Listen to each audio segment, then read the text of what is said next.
Evet.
Şu an topu adam gibi görmüyorum ha.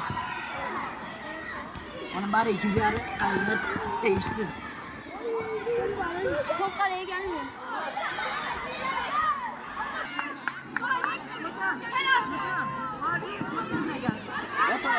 Tamam dur.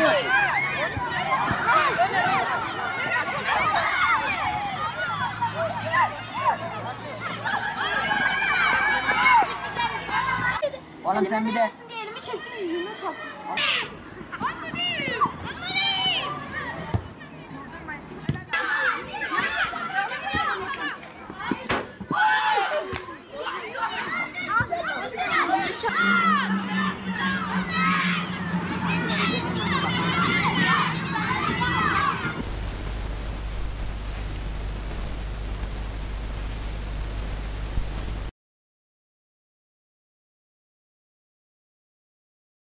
Tuvalet var, tuvalet.